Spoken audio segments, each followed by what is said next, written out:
Evening routine தான். Evening பார்த்திங்கன்னா பசங்க 2 பேரும் ஹோம் ஒர்க் தான் செய்ய ஆரம்பித்தாங்க. கூட உட்காந்தா தான் ஹோம் ஒர்க்கை ஃபினிஷ் பண்ணியே முடிப்பாங்க. அதனால் எப்போவுமே ஒரு 1 ஹவர் மேலே கிட்டத்தட்ட ஆகிடும்.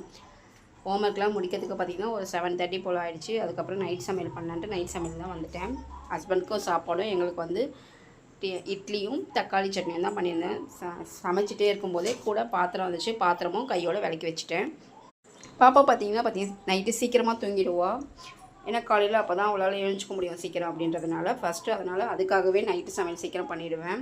ஃபஸ்ட்டு செஞ்சோன்னா அவளுக்கு தான் வச்சுடுவேன். அவள் சாப்பிட்ருவா. தம்பி பார்த்திங்கன்னா கொஞ்சம் லேட்டாக தான் சாப்பிடுவான். அவர் வந்து டிவி பார்த்துனே தான் ஹாயாக சாப்பிடுவார். சரி அவன் வந்து மேல் வீட்டில் விளையாட போயிருந்தான். சரி நம்ம அது வரைக்கும் நியூஸ் பார்க்கலாமே நியூஸ் பார்த்துருந்தாங்க. கரெக்டாக வந்துட்டான். வந்ததுக்கப்புறம் சாப்பாடு வச்சேன். சாப்பிட்டுட்டே அம்மா கொடுமா டிவி கொடுங்க நான் பார்க்கணும்னு ஒரே ஆர்கியூ பண்ணிட்டு தான். இருடா நான் இப்போ தான் போட்டேன், நான் கொஞ்சம் நேரம் பார்த்துட்டு தரேன்னா இல்லை அவர் சாப்பிட்டுட்டே டிவி பார்த்துட்டே சாப்பிட்டா தான் சாப்பிட்ட மாதிரி இருக்குமா. அதனால் அம்மா கொடுங்கம்மா அப்படின்னு கேட்டு என்கிட்டேருந்து எப்படியோ சண்டை போட்டு ஒரு வழியாக ரிமோட்டை வாங்கி டிவி பார்க்க ஆரம்பிச்சிட்டான்.